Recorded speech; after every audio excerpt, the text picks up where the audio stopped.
Hi guys, I am Shivangini. Welcome to my channel resolving NEET. आज हम बात करेंगे वांट ऑफ फैक्टर के बारे में। तो जो सॉल्यूशन चैप्टर आपने पढ़ा होगा उसमें 4 क्वालिटेटिव प्रॉपर्टीज आती है, जिनमें पहली होती है relative lowering in vapour pressure, दूसरी होती है एलिवेशन इन बॉइलिंग पॉइंट, तीसरी डिप्रेशन इन फ्रीजिंग पॉइंट और चौथी होती है ऑस्मोटिक प्रेशर। तो ये चारों प्रॉपर्टीज किस चीज की होती है? क्वालिटेटिव प्रॉपर्टी होती है एक किसी भी पार्टिकल की ऐसी प्रॉपर्टीज जो कि उस पार्टिकल के नेचर पे डिपेंड ना करे। वो प्रॉपर्टीज डिपेंड करती है नंबर ऑफ पार्टिकल पे कि कितने पार्टिकल है। अब पार्टिकल कैसे नेचर का है, कैसा है, उससे इसको कोई भी मतलब नहीं है। बस एक पार्टिकल है, 2 पार्टिकल है, 10 पार्टिकल है, 1000 पार्टिकल, इस पे ही ये प्रॉपर्टीज डिपेंड करती है। तो जब हम नॉर्मल सॉल्यूट्स लेते हैं, नॉर्मल सॉल्वेंट लेते हैं, जैसे कि हमने ले लिया यूरिया, ले लिया ग्लूकोज, ले लिया या शुगर केन ले लिया, तो ये सारे नॉन इलेक्ट्रोलाइटिक सॉल्यूशन होते हैं। जैसे अगर ग्लूकोज है, इसको हमने ब्रेक डाउन किया, इसको सॉल्यूशन में डाला, इसका सॉल्यूशन बनाया, तो क्या होगा कि ये टूटेगा, लेकिन ये एज ए सिंगल मॉलिक्यूल ही रहेगा। इससे टूट के 2 मॉलिक्यूल नहीं बनेंगे, जस्ट डिसॉल्व हो जाएगा। ग्लूकोज हो गया, यूरिया हो गया, तो ये टूटते नहीं है। पर कुछ ऐसे होते हैं सॉल्यूट जो टूट जाते हैं, जिनको हम बोलते हैं इलेक्ट्रोलाइट्स। जैसे NaCl हो गया। NaCl को जब हम किसी भी चीज में डिसॉल्व करेंगे तो ये Na+ और Cl- में टूट जाएगा, ये डिसोशिएट हो जाएगा। तो ऐसे जो पार्टिकल्स होते हैं या ऐसे सॉल्यूट होते हैं, इनके लिए जो ये क्वालिटेटिव प्रॉपर्टी का जो कॉन्सेप्ट है या ये जो 4 फॉर्मूला है, ये गलत हो जाते हैं। कैसे? जब हमने NaCl को लिया तो यहाँ पे इसका स्टोइकियोमेट्रिक कोफिशिएंट 1 है, तो इसके इक्विवेलेंट हम मान के चलते हैं कि NaCl की कितने मोल है? 1 मोल है। 1 मोल NaCl हमने लिया, तो ये आगे जाके क्या हो गया? टूट गया। किसमें? Na+ और Cl- में। अब यहां पे देखो तो Na के भी 1 मोल है और Cl- का भी 1 मोल है। हम स्टोइकियोमेट्री के हिसाब से देख रहे हैं, तो टोटल कितने मोल हो गए? 2 मोल। तो हमने 1 मोल डाला, लेकिन जब सॉल्यूशन में हमने 8 डाल के वापस निकाला तो हमें 2 मोल मिले पार्टिकल के, एक सोडियम का और एक क्लोराइड का। तो इसके लिए अब ये जो फॉर्मूला ये अब नहीं लागू होंगे, क्योंकि इसको हमने थ्योरी में तो क्या दिया था कि 1 मोल है, लेकिन ये तो एक्सपेक्टेशन थी हमारी। अब जब रियलिटी में आएंगे, एक्सपेक्टेशन वर्सेस रियलिटी करेंगे, तो रियलिटी जीत जाएगी और उसमें क्या होगा? 2 मोल निकलेंगे। तो सारी हमारी जो थ्योरी है वो फेल हो जाएगी।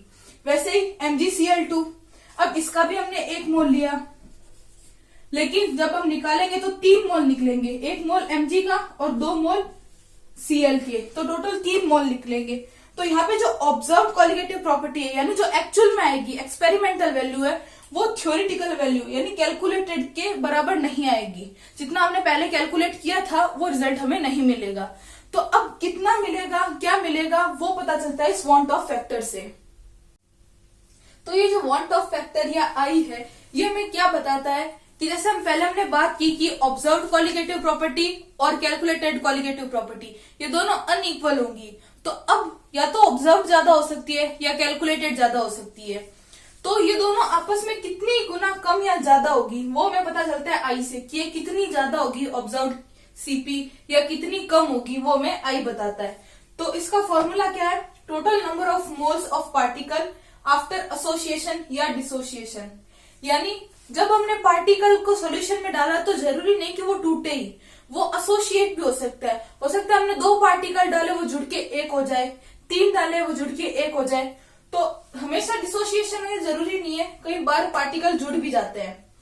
तो जुड़ने या टूटने के बाद में, यानी एसोसिएशन और डिसोसिएशन के बाद में कितने पार्टिकल हुए डिवाइडेड बाय उससे पहले कितने पार्टिकल थे। यानी अगर हम आसान भाषा में बोले तो प्रोडक्ट में हमारे पास कितने मोल है अपॉन रिएक्टेंट के पास कितने मोल है। जैसे हम इस एग्जांपल से समझते हैं, Al2SO4 का होल थ्राइस, ये हमारे पास एक कंपाउंड है। अगर हम माने कि 100% डिसोसिएट हुआ है, जो कि एक आइडियल कंडीशन है, प्रैक्टिकली ये पॉसिबल नहीं है, थोड़ा रह जाता है, लेकिन हम आइडियली मान के चलते हैं। तो इसका हमने कितना लिया? 1 मोल लिया। और इसका 100% डिसोसिएशन हुआ तो इसके कितने बने? 2 मोल बना एल्यूमिनियम, तो इसके बने 2 मोल और SO4 के बने 3 मोल।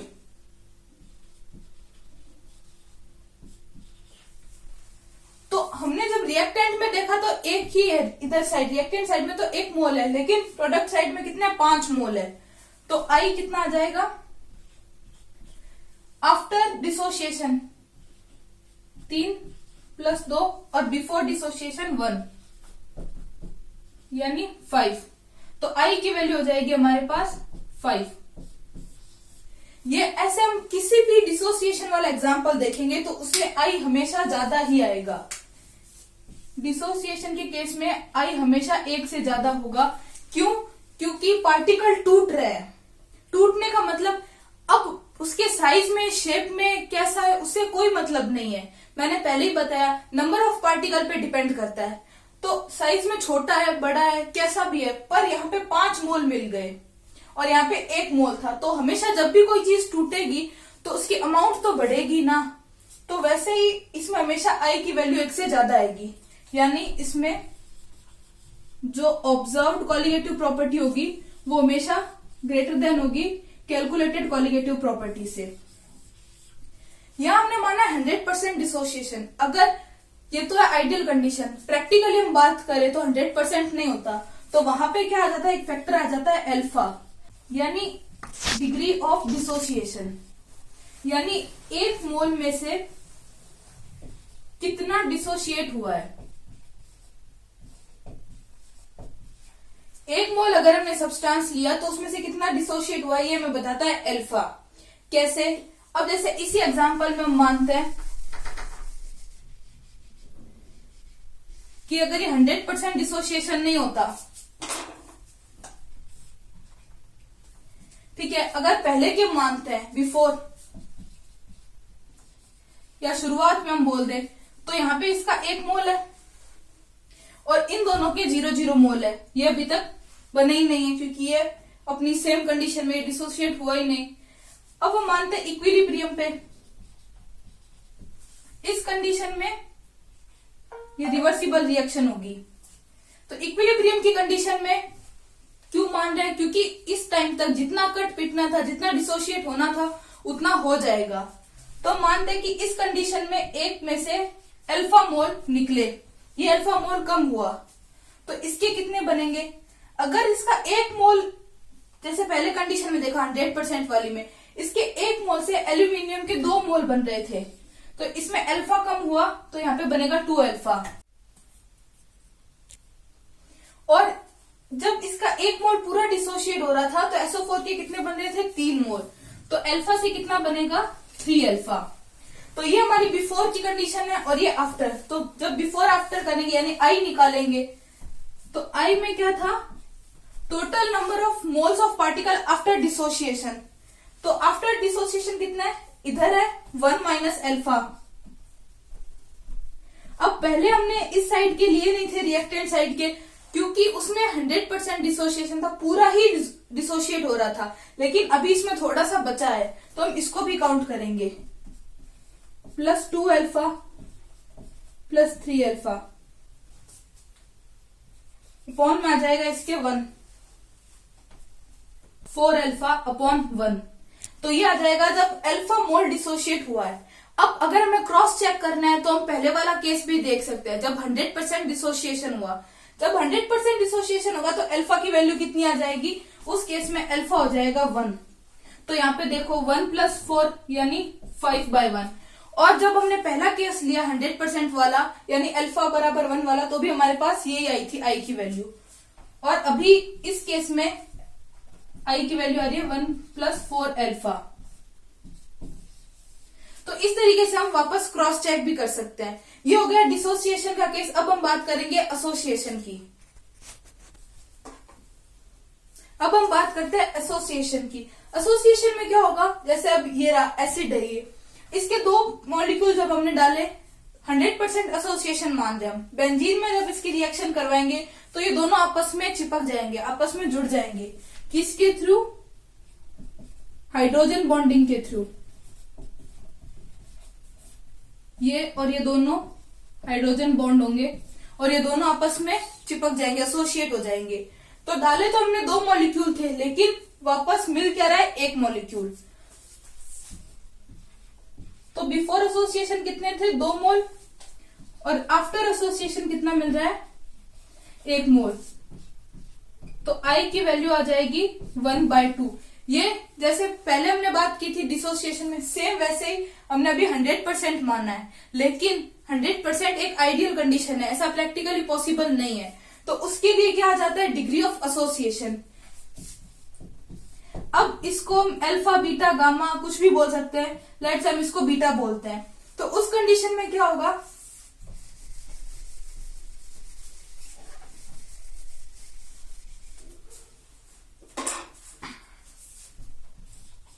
ये रिवर्सिबल रिएक्शन हो जाएगी। और हाँ, जैसे डिसोसिएशन में आई की वैल्यू 1 से ज्यादा आई थी, वैसे एसोसिएशन में आई की वैल्यू हमेशा 1 से कम आएगी। और जो ऑब्जर्व कॉलिगेटिव प्रॉपर्टी है वो लेस देन कैलकुलेटेड होगी, उसका जस्ट रिवर्स हो जाएगा। क्योंकि इसमें क्या होगा, जैसे हमने 2 मॉलिक्यूल डाला तो वापस 1 बन रहा है, 10 डालेंगे तो 5 बनेंगे, 100 डालेंगे तो 50 बनेंगे। जरूरी नहीं है कि आधा ही हो, कितने भी हो सकते हैं। तो वैसे लेकिन होंगे हमेशा कम ही। अगर सोचो, अगर 2 पार्टिकल जुड़ रहे हैं या 3 पार्टिकल जुड़ रहे हैं, 4 पार्टिकल जुड़ रहे हैं, तो नंबर तो कम ही हो रहा है ना। हाँ, वो बात अलग है कि साइज या उसकी फिजिकल केमिकल प्रॉपर्टीज बदल सकती है, लेकिन नंबर हमेशा कम ही होगा। तो डिग्री ऑफ एसोसिएशन बीटा, पहले अब ये बीटा भी क्या होता है, 1 मोल के लिए हम बात करते हैं, तो इसकी पहले हम 1 मोल के लिए ही बात करेंगे। तो पहले क्या था, बिफोर था 1 और इसका था 0।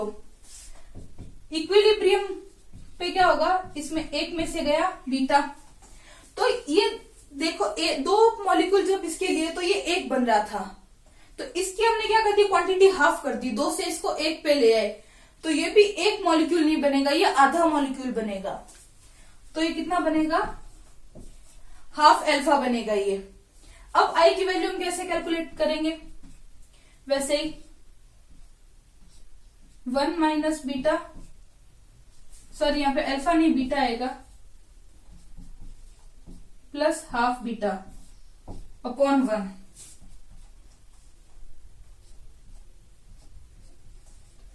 तो यहां आ जाएगा 1 माइनस हाफ बीटा। तो ये आई की वैल्यू आ गई। अब इसको वापस क्रॉस चेक करें तो क्या होगा, 100% में बीटा की वैल्यू हो जाएगी 1, तो 1 में से हाफ गया, 1/2 वैल्यू हो जाएगी आई की, जैसे कि पहले आई थी 100% वाले केस में। तो एसोसिएशन और डिसोसिएशन ऐसे हम नॉर्मली देख सकते हैं।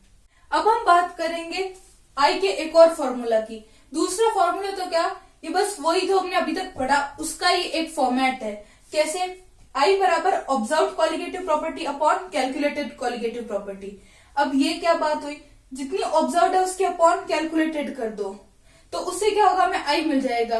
कैसे, अभी हमने बात की जैसे डिसोसिएशन या एसोसिएशन में क्या होता है कि कोई भी पार्टिकल जैसे टूटेगा डिसोसिएशन में, ये ऑब्जर्व कॉलिगेटिव प्रॉपर्टी ज्यादा होगी। कितनी ज्यादा होगी, आई टाइम्स ज्यादा होगी, ठीक है इससे। तो यानी डिसोसिएशन में हम देखें तो ऑब्जर्व्ड कॉलिगेटिव प्रॉपर्टीज जो है वो ज्यादा होगी किससे, कैलकुलेटेड कॉलिगेटिव प्रॉपर्टी से। और पहली बात हमने आई के बारे में क्या की थी कि ये हमें बताता है कि कितनी गुना ज्यादा होगी या कितनी गुना कम होगी। तो आई का रिलेशन क्या हो जाएगा, ऑब्जर्व कॉलिगेटिव प्रॉपर्टी बराबर आई टाइम्स कैलकुलेटेड कॉलिगेटिव प्रॉपर्टीज।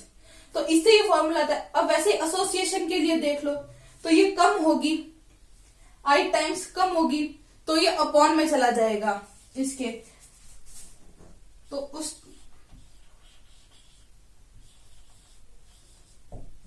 काटे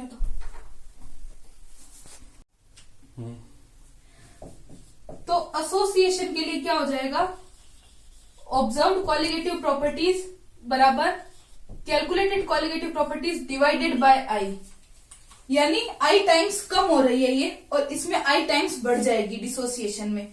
तो ये इनका रिलेशन है। अब हमें वांट हाफ फैक्टर लाए ही क्यों थे, जो पहले की कॉलिगेटिव प्रॉपर्टीज है उनको सुधारने के लिए। तो ये फॉर्मूला के टर्म्स में कैसे सुधरेगी, जैसे हम हर एक जो कॉलिगेटिव प्रॉपर्टी है उसका जो भी फॉर्मूला है उसको आई टाइम्स मल्टीप्लाई करते जाएंगे। तो अब ये जो हमारे पास नए फॉर्मूले आए हैं ये सब जगह लागू होते हैं, ये चारों हर जगह एवरीवेयर ये फॉर्मूला लगा सकते हैं। कैसे? चाहे इलेक्ट्रोलाइटिक सॉल्यूशन हो चाहे नॉन इलेक्ट्रोलाइटिक। जब इलेक्ट्रोलाइटिक सॉल्यूशन हो तो उसके लिए तो हमें पता चल ही गया है, ये हमने निकाला है। अब नॉन इलेक्ट्रोलाइटिक के लिए कैसे निकाल सकते हैं? क्योंकि नॉन इलेक्ट्रोलाइटिक सॉल्यूशन के लिए आई की वैल्यू हो जाएगी 1। तो I1 होते ही जो पुराने फॉर्मूले थे वो वापस आ जाएंगे। तो ऐसे फॉर्मूले में कोई चेंज नहीं आएगा। जो पुराने फॉर्मूले हैं वो सिर्फ नॉन इलेक्ट्रोलाइटिक सॉल्यूशन के लिए लगेंगे, लेकिन ये वाले हर सॉल्यूशन के लिए हम लगा सकते। तो हमारा नेक्स्ट और लास्ट टॉपिक है अबनॉर्मल मोलर मास, या इसको हम ऑब्जर्व्ड मोलर मास भी बोल सकते हैं। तो ये भी जैसे हम अभी बात कर रहे हैं इलेक्ट्रोलाइटिक सॉल्यूशन, उसके लिए हम निकालेंगे।